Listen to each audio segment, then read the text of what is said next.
Good afternoon, welcome to Mr. Brown's Bionic Bible.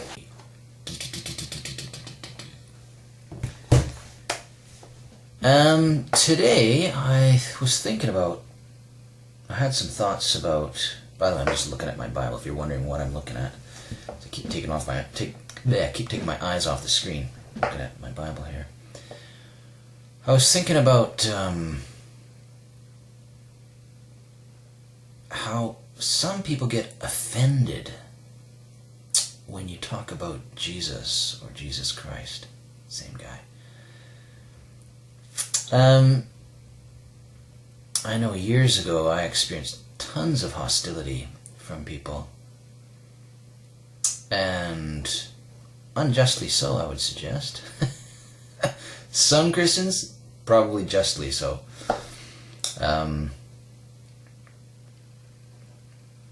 Yeah, I mean, no one likes religious zealots or self-righteous, arrogant buttheads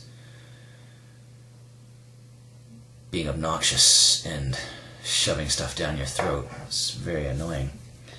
So I'm sure we've all experienced some of that stuff, and that's just not welcome. But I'm thinking about other situations. I remember one time I had a youth group, or I was a leader, one of the leaders of the youth group, and I had a couple young girls in my group with me. We all broke up into pairs or threes. And we went around town to chat to people about Jesus if the opportunity arose. And I remember the three of us, me and these two young girls, approached this one guy just hanging out at the Parliament buildings, that's the steps there. And he was toting his signs, you know, his passion for stop making bombs or something like that, you know, and everyone's all for people with passion and convictions and, you know, whatever it is, you know. But if it's about Jesus Christ or Christianity, watch out. There's no tolerance for that. The buzzword is tolerance. Tolerate anybody and everything. But don't tolerate Christianity. Anyway, I'll get back to that. This guy, we were just talking away, and somehow I forget what exactly we said, but I think the conversation started to get steered towards Christianity or something. And this guy, completely out of the blue, flared up and became very hostile in a situation which was far from intimidating. It was me, a young man, and two young girls. Nothing intimidating about that at all. So his reaction was so blown out of proportion, it was so obviously inappropriate. And instead of fighting back, I said, you know, why are you getting so angry? What's, you know, there's nothing to be angry about here. And he calmed down. That's fine. I think a huge reason is because how do I say this? There's something exclusive about Jesus Christ's claims. And here we go. Here's a verse from the Bible.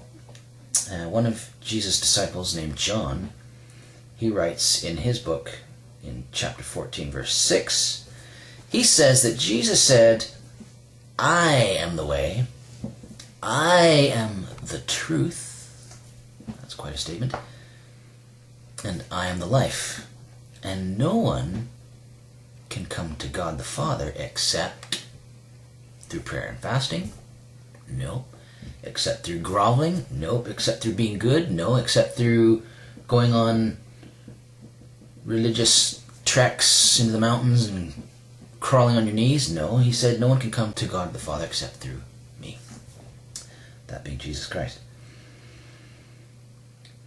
So you see there an extreme exclusivity there. And I would suggest that is the basis for a lot of this hostility. whether people realize it or not. I'm sure there's lots of other reasons, like experiences they've had in the past from other Christians or whatever. I mean, certainly God knows lots of horrific atrocities have been committed in the name of Christianity. That goes without saying. Lots of horrible things have been done in the name of religion. So sure, there's other reasons to be hostile towards Christians. But I think this is a huge one as well. I think it affects our pride. You know, I remember someone, well, it was my brother, before I became a Christian. He had become a Christian and he was saying that I was going to hell. And I remember reacting very strongly to that, because my thought process was, what are you saying? That God loves you and he doesn't love me? I mean, that's ridiculous. So I was very offended by that. But I think obviously my pride was in there as well, because Jesus has that exclusivity about him, where he says, you can't come to God except through me, you know. But I would like to clarify that God the Father isn't exclusive in this other sense, in the sense of his love. I mean, he is the Father. He loves his children. He wants everybody to come to him, to know him, to be in an intimate relationship with him. That love isn't exclusive. That love was demonstrated to us in that very fact that he sent Jesus Christ to be crucified for the sins of the world, for your sin and mine. That was a demonstration of his broad, accepting love for the whole world. The exclusivity part comes in that we need to accept what Jesus Christ did for us, to accept the fact that Jesus is the Son of God as he claimed, to accept the fact that he was crucified for my sin and your sin. And we need to humble ourselves and receive that, receive God's love for us, receive his forgiveness. There's our pride. We don't want to believe that we need forgiveness. I haven't done anything wrong. I've lived a good life. But even so-called good people need to humble themselves and say, okay, God, you're God and I'm not. And I have to humble myself and ask you to forgive me for my imperfect life and my sin. So those are my 2 points.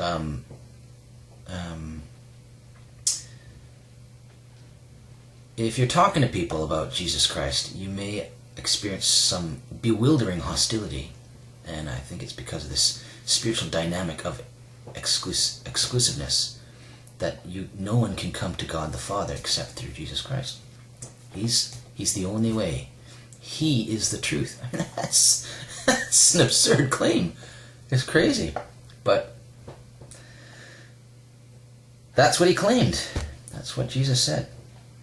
And the second point being, God's love isn't exclusive. He wants to share his love with every single one of us, including yourself. Okay, God bless you. I hope that wasn't too much of a ramble. Thanks for listening. Bye.